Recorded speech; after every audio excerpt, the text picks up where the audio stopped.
Okay, hi everyone. Today I just wanted to read another book called, it's a Barbie book, but it's called The Princess and the Pauper, based on the movie that came out 2004. And it's a chapter book, but it's like beginner chapter book, so if you have it or you want to follow along, we're starting from the beginning today. Long ago and far away, in a village high on a mountain top, something amazing happened. Two identical baby girls were born at the very same time. One was a princess named Annalise. The other was a girl named Erica, born to poor parents in the village. The two girls looked exactly alike, but they led very different lives.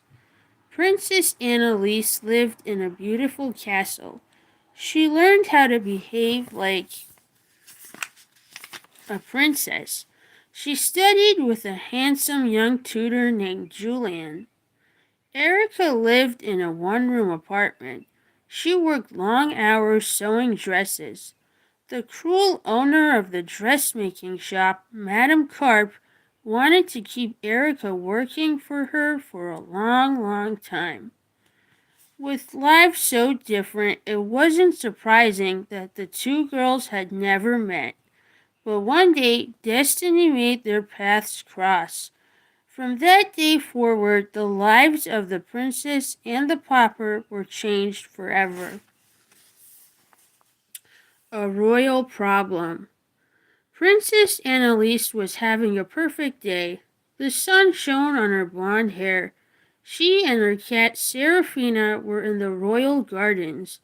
The princess was doing her royal science homework. She studied a tiny bee sitting on a big red rose. Suddenly the bee left the rose and flew to the cat's nose. "Don't worry, Seraphina," the princess said sweetly. "It's just a little honeybee." Princess Annalise laughed at the funny face her cat had made. The bee flew away, but they were not alone for long. "There you are, your highness," a voice said. It was the royal scheduler. He was in charge of making sure the princess was on time for all of her royal duties. "We're late, late, late," he cried. "First you have your royal fitting for your wedding dress. Then you have to make a speech." Princess Annalise and Seraphina followed the royal scheduler inside the castle. They went to the royal chambers, where the royal maid was waiting with a very beautiful wedding dress for the princess. Her carefree outdoor time was over. Instead of thinking about flowers and bees,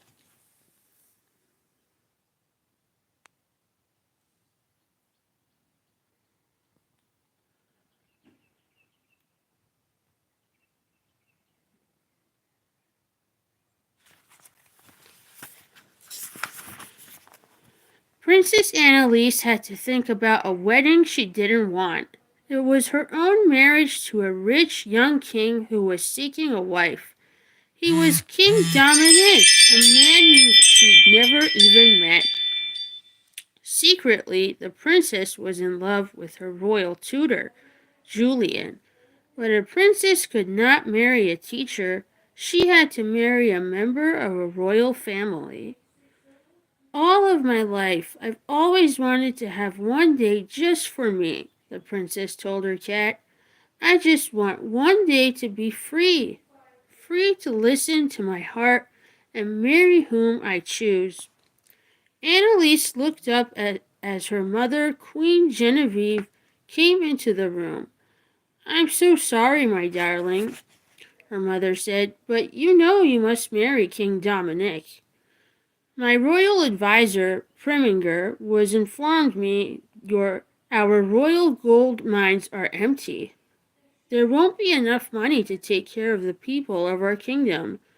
I've arranged for you to marry King Dominic, so our two kingdoms will be joined together. Then we will be able to care for our people. It's your royal duty." "I know," Annalise said, sadly, "but it's also my royal problem."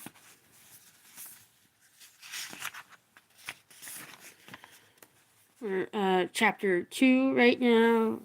Again, there's photos.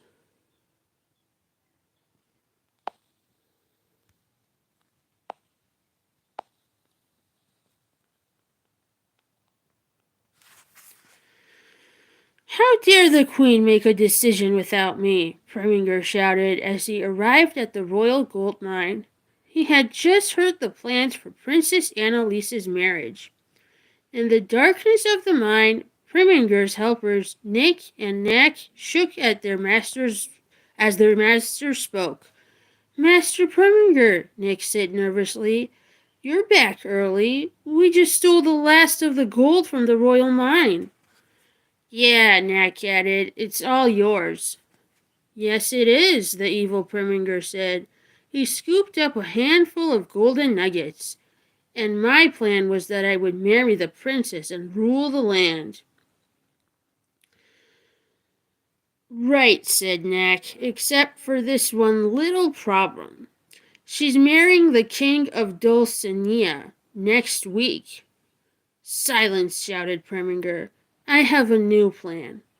Suppose the princess goes missing. Then King Dominic will say goodbye. I'll find her, bring her back, and be a hero. The king will be so grateful. She'll want the princess to marry me." "Cool," said Nick. "Yes," Preminger laughed. "The kingdom and the castle will be mine." Later, back at the castle, Princess Annalise was busy looking through a magnifying glass at a shiny rock. She was studying her school lessons. There was a knock at the door. "Come in," the princess said. Her face lit up when she saw the royal tutor. "Julian," she said, "what do you think? I classified this as iron pirate, otherwise known as fool's gold." "Good work, Your Highness," Julian replied, smiling. He was handsome and smart. He was also secretly in love with the princess. "Your Highness?" Annalise said. "Why so formal? It's just me." "The Queen sent me," Julian said. "The foreign ambassador has arrived with a gift for you. I must take you to meet him." "He's here already?" Annalise said sadly.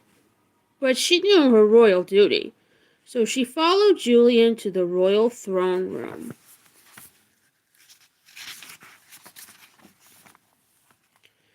When they arrived, the Queen, Preminger, the foreign ambassador, and the very handsome young royal page were waiting.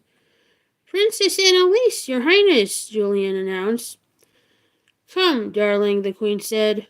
"Ambassador Bismarck has brought you a lovely engagement gift from King Dominic. Open it." "Thank you," Annalise said politely. She took the box from the handsome royal page and opened it. Inside was a beautiful diamond necklace. "Oh, it's stunning," she cried. Ambassador Bismarck turned to the Queen. "May I ask if you have a set date for the wedding?" he said. "Will a week from today do?" The Queen replied. "Next week?" Annalise, Julian, and Preminger all gasped. Preminger caught himself. "A most wise and thoughtful decision, Your Majesty," he said to the Queen. The foreign ambassador was the only one who was really pleased. "Excellent," he said. "We will send for King Dominic so he can meet his new bride." Okay, so we're at page 13, and I'm sorry, chapter 13. And if you want to read along, you can always get the book or just listen. Thank you.